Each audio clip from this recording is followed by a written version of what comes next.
So hari ni kita akan sambung sedikit. Hari tu cikgu tengok ada beberapa pelajar yang tanya kat cikgu macam mana kita nak buat set 2 soalan graf fungsi.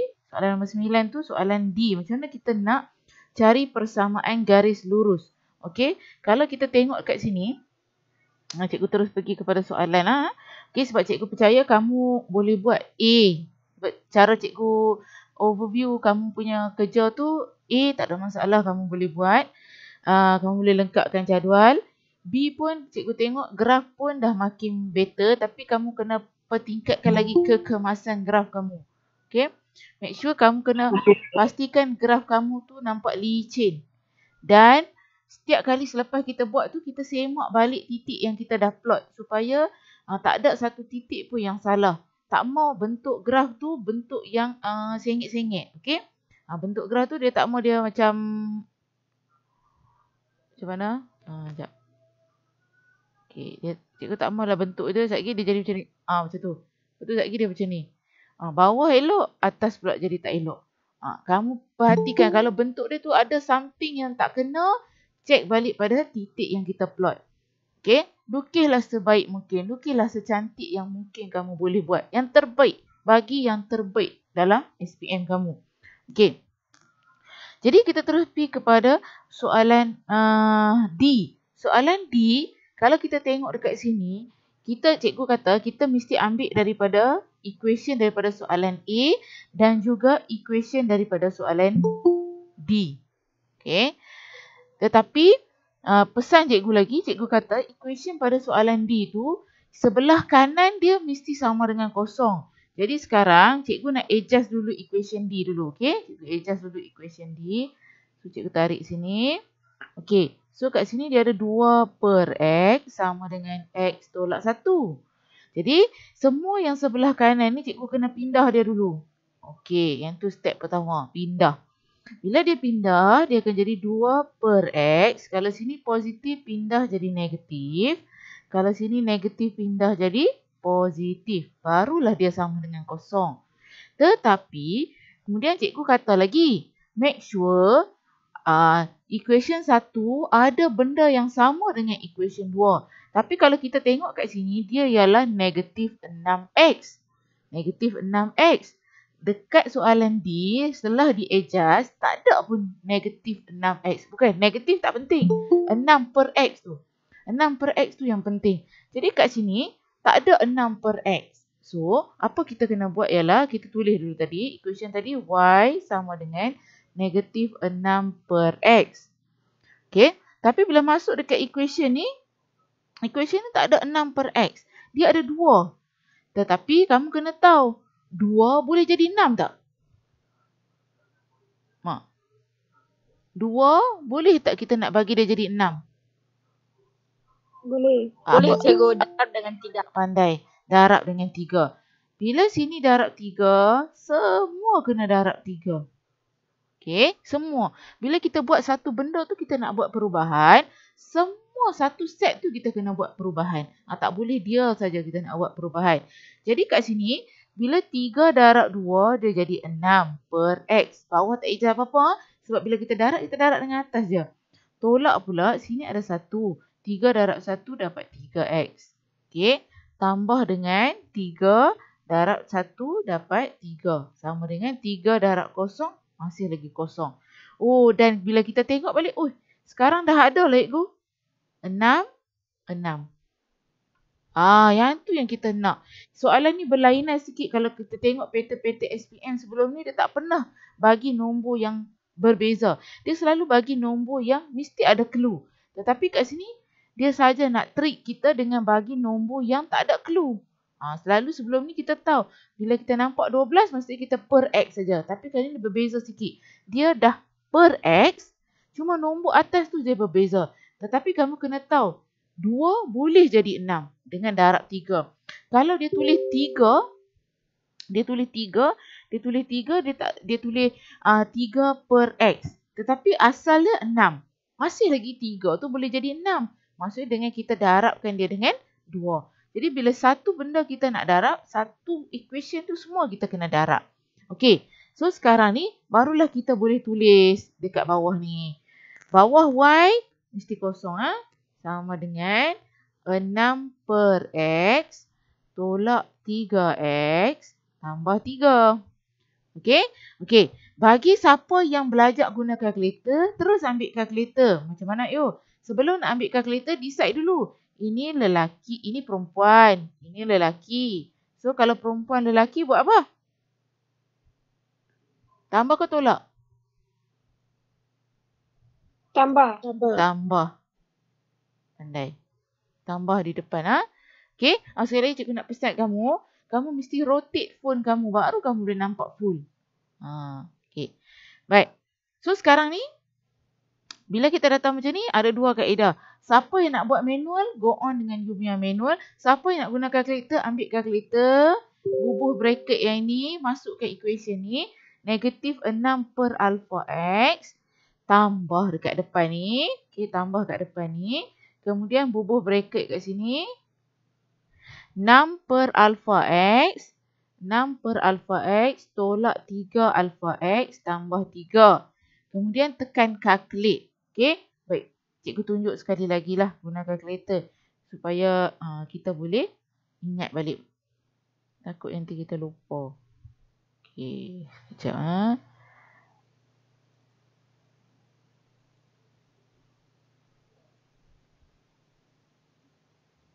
Okey.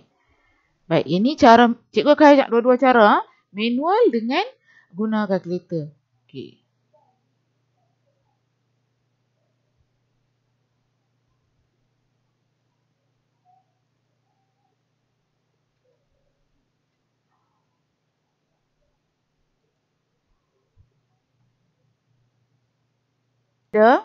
Kita nak cari, kita buat jadual dulu sikit. Okey, buat jadual sikit kat sini. Kurang-kurang ambil dalam 3 titik pun dah cukup dah. 2 titik pun tak apa. Okey, sebab selalu pemeriksa dia akan cek 2 titik. Kemudian 2 titik tu pilihlah daripada mana-mana dalam jadual kamu ni pada paksi X. Ini, paksi X ya. So, cikgu mungkin nak pilih negatif 2 dengan 1 boleh lah. Negatif 2, 1. Okey, cikgu bubuh kat sini siap-siap. Negatif 2, 1. Okey, sekarang cikgu ambil kalkulator. Ini guna kalkulator. Guna kalkulator, letak bracket. Lepas tu masukkan negatif 6 per alpha X. Alpha X. Okey. Tutup bracket. Kemudian tambah. Sebab kat sini tambah, jadi cikgu akan buat tambah kat sini. Kemudian 6 per alpha X. Okey. 6 per alpha X. Tolak 3 alpha X. Tambah 3. Okey, tutup bracket. Then, okey, setelah kamu masukkan semua sebiji macam dalam kalkulator ni, so apa kamu buat ialah kamu akan tekan calculate. Calculate kat sini. Bila kamu tekan calculate, dia akan tanya kat kamu, X nak masuk berapa? So, seperti yang kita dah decide tadi, cikgu nak ambil X negatif 2. So, cikgu akan masukkan negatif 2 dan cikgu akan tekan sama dengan. So, di sini cikgu dapat 9. Okey, jadi cikgu bubuh 9. Kemudian cikgu buat lagi satu benda yang sama. Calculate lagi sekali, masukkan 1. Kemudian tekan sama dengan, cikgu dapat 0. Jadi titik 2 ni nanti, dua-dua titik ni nanti kita akan plot dekat graf kita. Okey, bagi yang nak buat cara manual pun tak ada masalah dengan cara yang guna kalkulator. Sama juga, mesti kena bina jadual, pilih 2 atau 3 titik. Kemudian kita tengok yang kita nak buang. Yang kita nak buang tu adalah benda yang sama. Yang sama tu adalah negatif 6X dengan 6X. Buat benda yang sama juga. Sini perempuan, sini lelaki, sini kena tambah. So, sini dah boleh potong lah.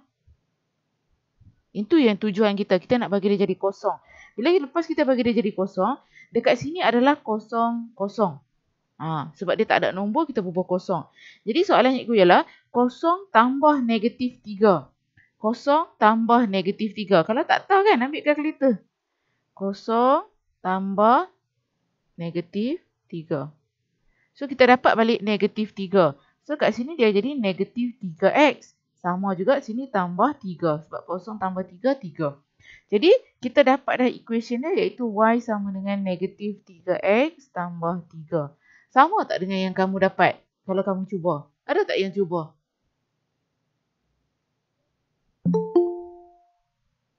Boleh tak cikgu tahu ada tak yang cuba dapat?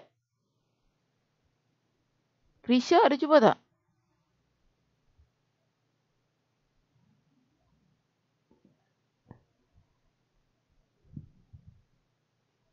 Krisha tak ada ah? Ya, cikgu. Ayu ada cuba tak?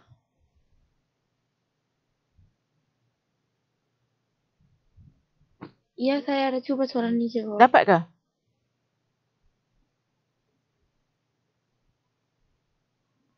Loshini dapat tak ini?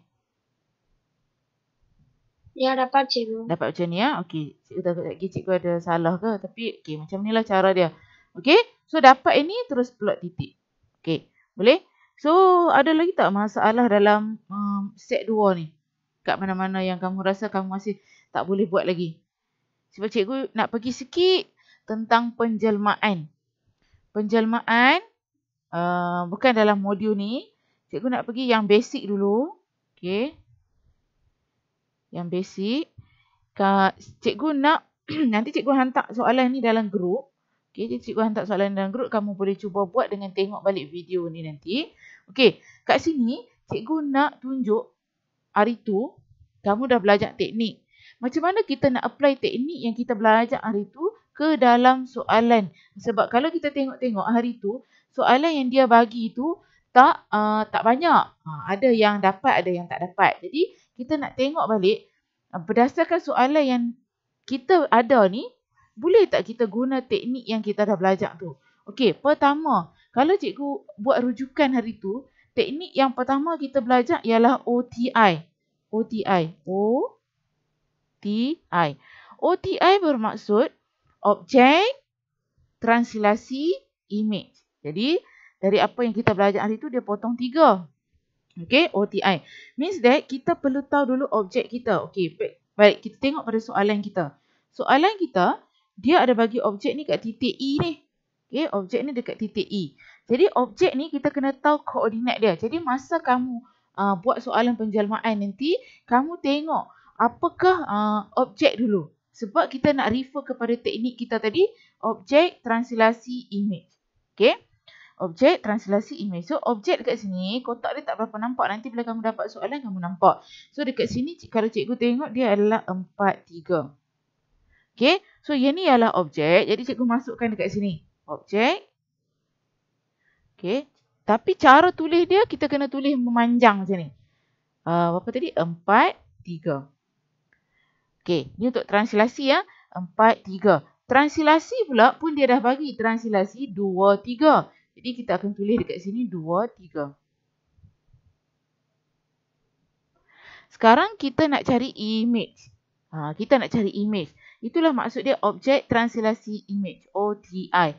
Okay, jadi objek translasi image apa kita kena buat ialah kita just kena gerakkan saja kan. Jadi apa kita buat? 4. Pada mulanya kita dekat 4. Kita tambahkan dengan 2. Kita akan dapat image. Dapat berapa? Siapa boleh tolong bagi jawapan? 4 tambah 2. 6, cikgu. 6, cikgu. Dapat 6. 4 tambah 2, 6. Dapat 6. Okay. Next. Sama juga. 3 tambah 3. Dapat berapa? 6. 6 juga. Okay. Tetapi masa kita nak tulis jawapan, kita tak boleh tulis macam ni. Ini hanyalah jalan kerja untuk cari jawapan. Tetapi pemeriksa nak semak jawapan akhir kamu tu kamu nak isi macam mana. Jawapan akhir kamu perlu isi dia macam ni. First, objek kita 4, 3. Kemudian buat anak panah. Dia akan dapat jawapan 6, 6. Ini yang pemeriksa nak tengok. Yang jalan kerja tu semua dia tak mau tengok. Dia nak tengok jawapan. Okey. Baik. Jadi kita cuba cek balik. Kalau kita guna cara lama. Cara lama cikgu ajak macam mana? Bergerak berapa kali. Kalau yang ni, gerak ke kanan 2 kali, naik atas 3 kali. Yang ini yang cikgu ajak kat kamu hari tu. Tetapi sekarang kita ada teknik baru yang lebih senang. Jadi kita guna. So, betul tak kita akan dapat jawapan yang sama? Kita kena double check. Okay? Okay. Zoom sikit. 3 kali ke, berapa kali ke kanan tadi? 2. 2 ke kanan. So, 2 ke kanan. 1, 2. 3 ke atas 1, 2, 3. So kita akan sampai dekat titik ni. Titik ni adalah 6, 6. So samalah dengan jawapan yang kita guna teknik dalam masa kita belajar di teknik menjawab hari tu. Okey? Okey.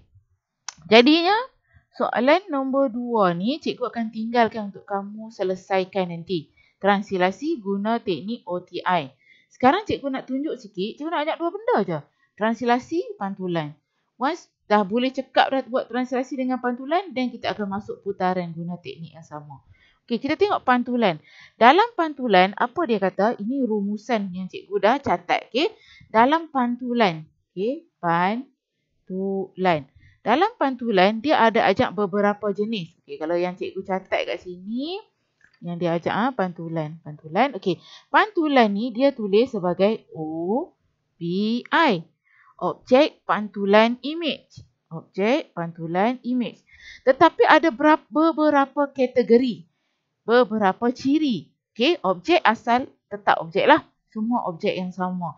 Cuma pantulan tu ada beberapa jenis soalan. Kategori yang ditanya. Sebagai contoh, dia kata pantulan pada paksi Y.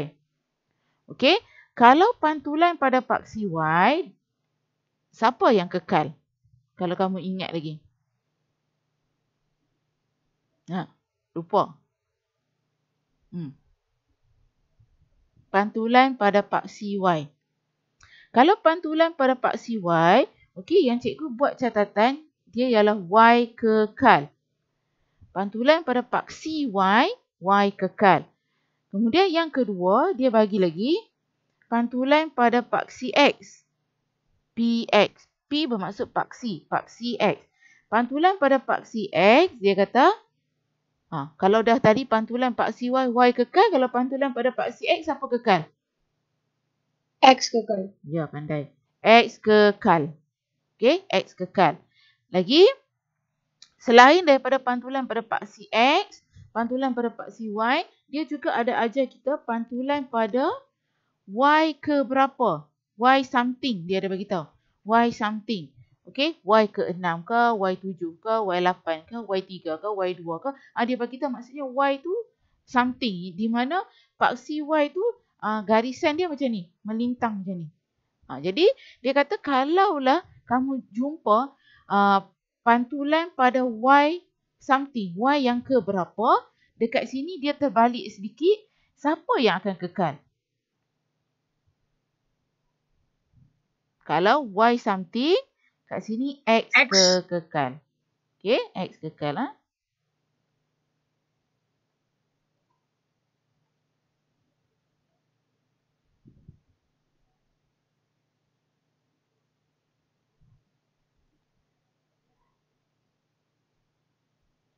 Laptop ni, dia lama tak buat kelas. Jealous lah tu. Okey, X kekal. Last satu lagi. Last yang terakhir ialah X something. Kalau X something, siapa kekal? Y yang kekal. Okey, ini rumusan yang cikgu buat daripada apa yang kita belajar di teknik menjawab hari tu. Baik, kita tengok satu soalan je, sikit je. Satu soalan kat sini. Okey, kita tengok ini soalan ni. Pantulan pada Y sama dengan 2. Pantulan pada Y sama dengan 2. Okey, maksudnya kat sini, ini adalah kategori mana? Ini adalah kategori Y something. Y something. Di mana Y sama dengan 2. Kalau dia nak bagi tahu, dia akan bagi tahu pantulan pada garis ataupun dia kata pantulan pada paksi Y. Itu paksi Y. Tetapi sekarang dia bagi tahu pantulan pada Y sama dengan 2. Maksudnya dia duduk bawah kategori Y something. Okey, jadi cara dia ialah kita buat je OPI, objek pantulan image. So dekat sini objek dia kat sini cikgu catat kat sini objek dia 4, -5. 4, -5. So cikgu bubuh dekat sini 4, -5. 4, -5. Sekarang pantulan ialah Y2. Bila Y2 cikgu buat catatan X kekal. Ikut balik notes saya tadi. Y something, X kekal. Bila X kekal, so sini adalah X, sini adalah Y. So jadi koordinat X tu akan dikekalkan. Jangan ubah dia. Yang berubah adalah Y sahaja. Jadi bila Y berubah, kita kena buat sedikit kerja kat sini. Y berubah bermaksud negatif 5 nak jadi negatif 2. Apa yang kita kena buat? Dia tak ada darab, tak ada bahagi. Dia hanya tambah atau tolak saja. Jadi, dekat sini, satu lagi clue yang cikgu boleh beritahu kamu. Negatif 5, okay? Negatif 5. Untuk nak dapat negatif 2, dia boleh pasang dengan siapa? Siapa pasangan yang boleh dapat 2? Dia ada 2 pasangan je. 5, kalau nak bagi jadi 2, dia kena tolak siapa? Siapa boleh jawab? Apa senyap je hari ni? Ramai. Tolak 3 je, bro. Okey. 3. Maksudnya pasangan dia boleh dengan 3. Betul? Okey. Lagi satu. Kalau dia bukan 3, siapa lagi yang boleh tolak dengan 5 ni untuk dapat 2?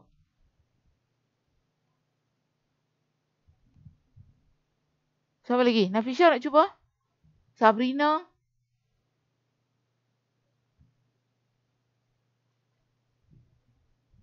Selain daripada 5 boleh tolak 3 untuk dapat 2, apa lagi yang boleh tolak 5 ni untuk dapat 2? Contoh cikgu bagi kita tengok. Tadi kamu kata 5 tolak 3 boleh dapat 2.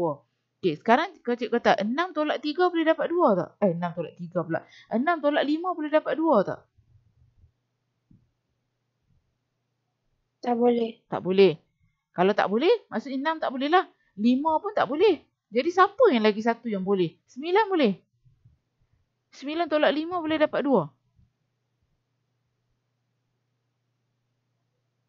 7 tolak 5. Pandai. Maksudnya satu lagi pasangan dia adalah 7. Okey. Kamu first step, kamu dah dapat kat situ clue, kamu dah tahu macam mana nak buat. Kamu cari dulu. Negatif 5 ni, cikgu nak bagi jadi negatif 2. Okey. Negatif 2 ke 2? Negatif 5 ni cikgu nak bagi jadi 2. Tetapi cikgu nak tahu siapa yang pasangan dengan negatif 5 ni supaya dia boleh jadi 2. Okey, sekarang baru kita nak decide. Kita nak pilih 3 ke nak pilih 7? Kita mesti akhirnya kita nak dapat 2.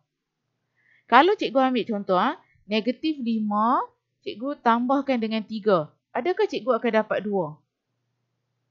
Kamu ambil kalkulator tekan je. Negatif 5 tambah 3 dapat tak 2? Dapat negatif 2. Dapat negatif 2.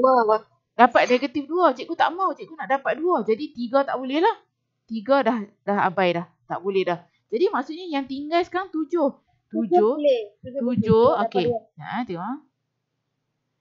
Kita ambil negatif 5 tambah 7. Dapat tak 2? Dapat. Jadi yang kita nak ambil ialah 7. So maksud kat sini, kita mesti kena tambah 7. Itu maksud dia, tambah 7. Okey, tambah 7. Bila kita tahu dah kat sini kena tambah 7, maksudnya aku pun kena ambil yang ini untuk tambah 7 juga. So 2 tambah 7 dapat berapa? 9 kak cikgu, 2 tambah 7. 9. Bagus. Jadi kita terus dah dapat jawapan dah. So koordinat dia adalah image dia. Cara kita nak tulis jawapan, mula-mula dia mula dengan 4 negatif 5. Kemudian dia akan dapat jawapan 4, 9. Okey. 4, 9. Okey. Yang itu cara teknik menjawab. Cara lama cikgu ajak macam mana? Cikgu kata buat cermin. Cermin tu dekat Y sama dengan 2. Kalau kamu tengok, nanti kamu akan tengok, sama rupanya. Okey. So, kat sini kita ada cermin. Cermin dia Y sama dengan 2. Objek dekat sini. Kita akan kira. Objek ni nak pi cermin berapa kotak? So, 1, kalau cikgu tengok kat sini. 1, 2, 3, 4, 5, 6, 7. So, 7 kotak. Jadi, cikgu pun kena keluar 7 kotak. 1, 2, 3, 4, 5, 6, 7. So, cikgu sampai kat sini. Bila cikgu sampai kat sini, cikgu baca titik dia 4, 9. Sama je jawapan dia. So, sebab itulah cara yang mudah. Tapi kamu tak terikat dengan mana-mana cara tau. Cara mana yang kamu rasa senang, kamu go on. Cara mana yang mudah faham, go on. Sebab itulah kita buat teknik menjawab. Kenapa? Kerana dalam teknik menjawab, apa kaedah yang mudah untuk difahami oleh kamu, gunalah kaedah tu. Pemeriksa tak mau tahu pun kamu guna cara apa. Dia nak tahu dapat jawapan tak dapat. Yang tu yang paling utama sekali yang cikgu nak. Kamu try tengok. Banyak cara pun tak apa. Yang penting yang mana satu yang kamu boleh faham. Okey? Jadinya kita stop sampai situ. So soalan pantulan ni nanti kamu try selesaikan guna dua-dua cara. Kamu nak guna OPI boleh, kamu nak guna cara lama yang kita selalu belajar pun boleh. So praktik dekat rumah, try buat, bagi faham. InsyaAllah nanti kan soalan penjelmaan ni kita pun tak tahu kamu